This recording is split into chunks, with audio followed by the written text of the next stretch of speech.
We're going to learn Siman Memtet, Sif Aleph, Ishbulila Nishmas, the 4 individuals who were murdered this morning, and it should be Refuah Shlema for all the injured. Okay, fine. Afagav, the Kaimalan, Dvim Shebechtav, Iash Ta Rashar Laram Balpeh, that we know there's actually a halacha principle. You're not allowed to say things that were written off by heart. Meaning, what was written? The Chumash was written, right? That's Dvim Shebechtav. And therefore you're not allowed to say it Baal Peh. However, Kol Davar Sheragil V'Shagur B'Fi, something which, shall we say, a person is very much accustomed to, right? And it, shall we say, just comes right off their tongue because they're so familiar with it, like Kriyat Shema, Birkat Kohanim, Parshat Tamid. I don't know if people here know Parshat Tamid off by heart, right? But at least the first two, right? Birkat Kohanim and what was that? Yeah, no, so everyone knows it. Right. And the Cheney. Yeah, part of it, most of it. All right, but probably not as familiar as Kriyat Shema. It's the whole thing. Yeah. The whole Parshat. No, true. For those things that a person is very much accustomed to because it's part of tefillah and they hear it regularly, hopefully you say Parshat Tamid every day, right? But for those people that do not, perhaps the other parts of davening which we're familiar with, there's no isser to say them off by heart because they're sugar. I don't understand the issue. It's usher to say something off by heart, but the only thing that you would say off by heart is something you know off by heart, which would be shagur b'fiv. So I think okay. So this leads to what is the problem with saying things that are written off by heart, right? Well, it's a dualist. And why is it that if it's shagur b'fiv, you'd be permitted to do it? In the original sources, you can't write down Torah Shabbat Peh, and you can't say Baal Peh Torah Shabbat. Right. So that appeared there was some type of relationship between things that were written, things that were not written, if we're not allowed to. So what's the only reason why Torah Shabbat was written down was because of Eight Lasot Hashem. They were very worried of the idea of forgetting Torah, and therefore they had no choice, Torah Shabbat Peh, and therefore no choice but to write it down. So why is it then shakur b'fiv, something which we're so familiar with, why are we allowed to say off by heart? If it's usher to say things off by heart that were written, why then, for something we're familiar with, why does it matter? What does familiarity have to do with anything? So take a look.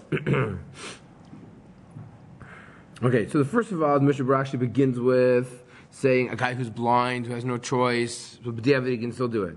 Right? A person who's in jail and he can't get a chumash, he can still do it. Right? So, here. Take a look, please, at the third line in the Mishnah Burah. He says, the second line, he says, I'm not mocha lacherim. I don't really go crazy about this so much.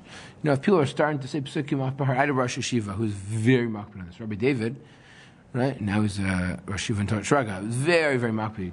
You always would say, wait a second, I got to open up a chumash.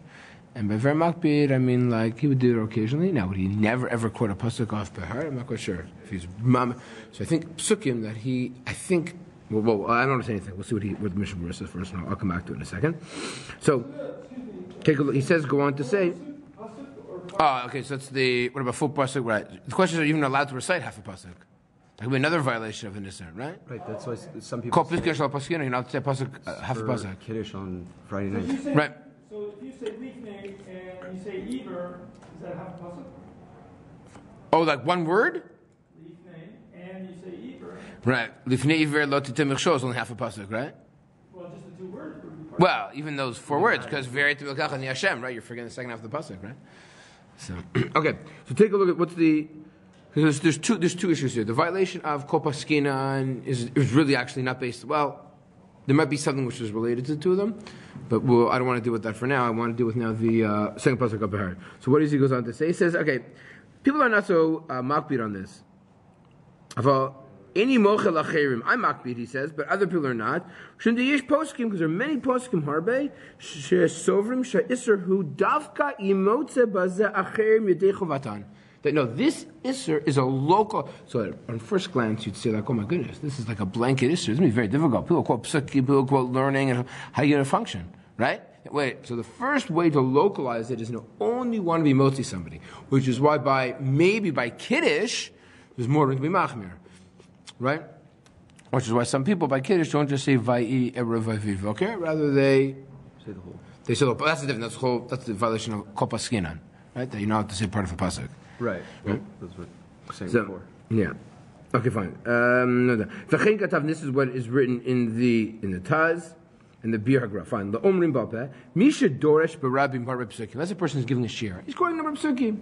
By the way, I know it's hard to imagine, but even the Gemara share, you can go Psukim sometimes, right? What's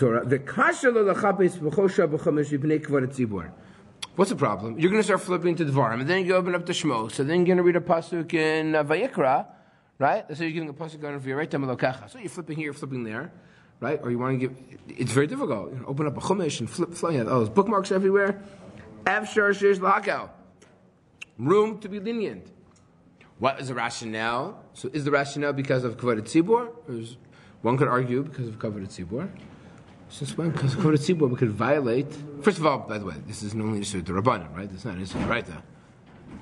So this is the Rabbanan. Maybe one could argue that since because of Kavod Tzibur, perhaps one would say that we take this as the Rabbanan of reciting Psukim off by heart, then we move it to the side.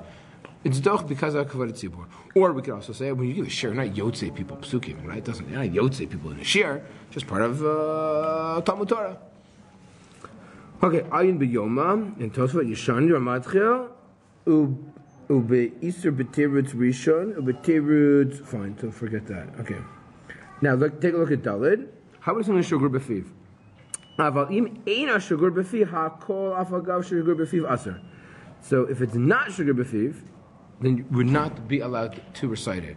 Now, if we see the halacha is telling us that Shugur b'Fiv might allow you to recite off by heart, one could argue that what is at the end of the day the bottom line problem with reciting a pasuk off by heart? What really are we worried about? Messing it up? Messing it up. Very good. Right? It's not like I'm messing up. The Torah is written in a certain way, and I'm now saying, and by the way, this would make sense if I'm emotzi somebody, because we want to make sure that we are reciting psukim properly. If I recite a pasuk that's incorrect, word is missing, not pronounced properly, I changed the vowelization of it, perhaps I'm What's an example of that? destruction of Talmud Torah, or destruction of Divrei Hashem, but if it's Shugur b'Fiv, I'm not going to say Shema Yisrael incorrectly. I know it's off by heart. We're not worried that we're going to say a pasuk and change what it actually says in the Torah. As opposed to someone who's just, learning, whatever the case may be, you might happen to this. But so pasuk, you get cut in the middle, you forget how to finish it off, and that's what we're worried about because we're saying Torah Hashem incorrectly. Yeah. What's an example of someone being motzi someone with a pasuk? Right. Shabbos Kiddush. Almost all things psukim. Leaning. Or leaning, yeah. You can't do Leaning is different. Leaning can't off by heart. That's for So what about submission of Kriya. What about Shabbos Kiddush? Because it's Well, I'll tell you there's a pasuk. Well, Zachor okay. Shamor. Don't we say during Kedusha? Don't we say psukim off by heart in Kedusha? Okay, what about Nach? Did he talk about Nach here? Because what I just said might only apply to Torah, right? It might not be clear if it's Nach That as is well. Torah. I'm saying. Well, Shabbos Kiddush. Shabbos Kiddush. Like For Friday Kiddush? Zachor and Shabbos Day. Yeah. Am I being motzi somebody? And So even if I'm you not say really it's not, Tashiv, right. Am I really being? Yeah. At the end of the day, Kiddush is just brought Perigafa and Shabbos Day, right? I mean, I'm not saying if it's Zachar, if you have to do Shamar. that also. The daytime Kiddush. We're not. I'm not sure if being At the end of the day, motzi. even if you do or don't, you are. We just have psukim to You're give cover to using- the bracha. What? I thought it was. No, I was saying like you're still making people go to when you say that anyway. Yeah. So. And if you're not, you're just saying it, so it doesn't make a difference. What about? Well, I'll tell you when we're motzi sometimes during davening.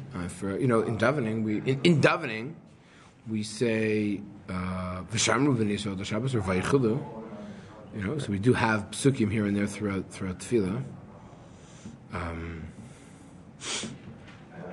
In davening there be psukim, but I don't know when else. But even then, you're not being. No one's really making you yotze. Anyways, like you're saying on. Because chazvat the shots. In the olden days, maybe. There's not that much in Shemon Esrei. Or what about in Kedusha? When we say Shema That's Yisrael, not- oh, that part. that's the only line, right? Everything else is Just that. Nach. And during the rest of the week, it's Or Yimloch. from Nivi. Yeah, I know it's from the show. Okay, let's go on. So we see really here, it's really during davening. It's really davening. Again, things that we're familiar with. What would be an example we're familiar with? Shema, Parshat Tamid. I like this. It's interesting how the Shulchan Aruch felt that during Parshat Tamid, we're more likely to be familiar with that than Psukkei Zimra, in terms of what he listed. Okay. I want to show you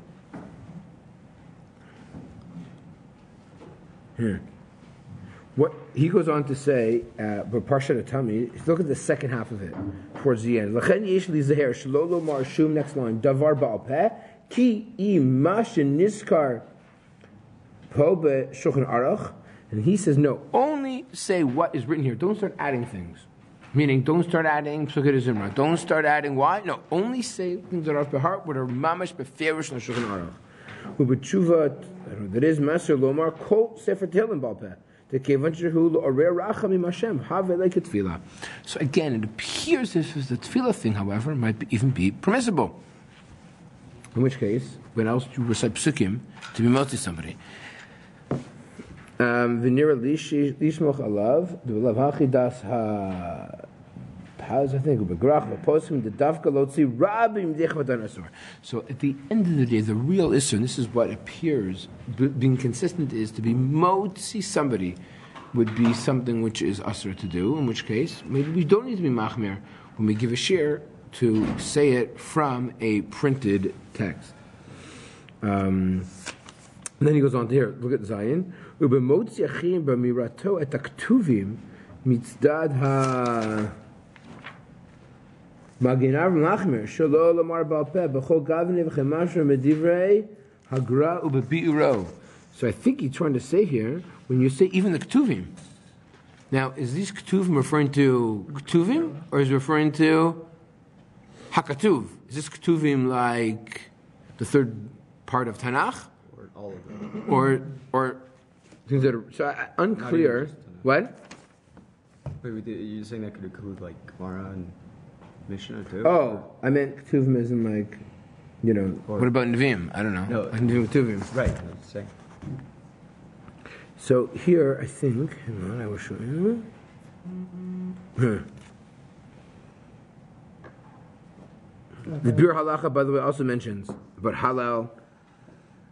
Like, maybe halal would be okay if you're to say it off by heart. Unless we're worried that you might not know it. So for tefillah, and again, so the fact that even for what I'm trying to say is that the fact that the Bir Halacha says halal might be okay, it appears that it's not just referring to Torah, but it's referring to Tanakh. All psukim one should not recite off by heart, because if we're talking about the Psukkei Zimra, you might be allowed to. So then we're talking about Psukkei Zimra. That's not in Chumash. And if we're saying that halal, okay, halal you're also allowed to because you're familiar with it. What we see from here, it's not just referring to Torah; it's referring to Tanakh. All Tanakh a person should recite from the text and not off by heart. That's what appears. Based on the Havmina, the Bir. Otherwise, what's Havmina? The Bir Halacha. What's Havmina to say that of Psukkei Zimra and of Halal if it's just Chumash? Because these areas are not Chumash. That's what I wanted to point out. That really, we should be makbid on all of Tanakh. Even when davening. So interesting. If it's shagur b'fiv, if it's daven that we're familiar with, because then that's where we're motzi somebody, especially for the shlich tzibur, if we're being So, there are rooms to be lenient, giving a shir, shagur b'fiv, and there is to be machmir because you're reciting divrei David HaMelech, shirot v'tish pachot to David HaMelech. It's not something we want to make a mistake about. Or Torah Moshe, we don't want to make a mistake about it. We want to make sure that we're studying it properly and carefully. But there definitely are leniencies. Again, something with tefillah, we know off by heart that we're so familiar, so accustomed to. If we're not worried that we're going to make a mistake, then one would be permitted to recite off by heart. There's something else I want to point out. I've not seen this in a long time. There's a long here.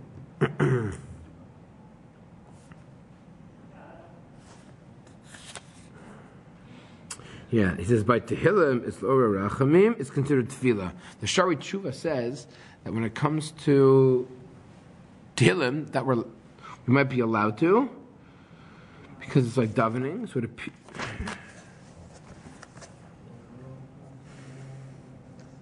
Psukim Mamadot Asur Lomram Ba'al Peh.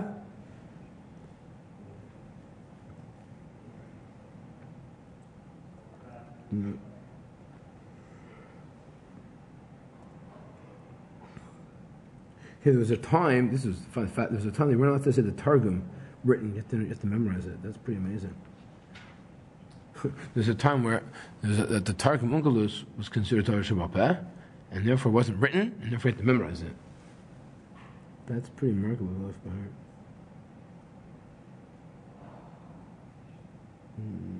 Here, afilu seder hatfila demiyusha k'gon hazmirot chatzebo lo herin kulo laharad hachna'a lefanav yitbarach zulap yom hashabbos hayam merim kolo yoter mipnei kavod Shabbat. That he would make sure to daven very carefully out of the text. So we see that there were people that were makbid for davening and even for zmirot to read out of the text because it dealt with psukim. Right? It dealt with parts of Tanakh. The parts of Tanakh were incorporated in Zemirat, so to be makbid on those, to read it specifically out of the text. Yeah, I've never seen that somewhere. I don't know too many people that say Zemirat from the text. You have lo ba'al peh. Look at the tefillah. Correct tefillah betoch hasidur v'lo ba'al peh. Kol divrei hamikra b'ta'amim shel to parsha. You read it with the ta'amim, right? And the v'chein. What's it? Mishna. Okay. Even parts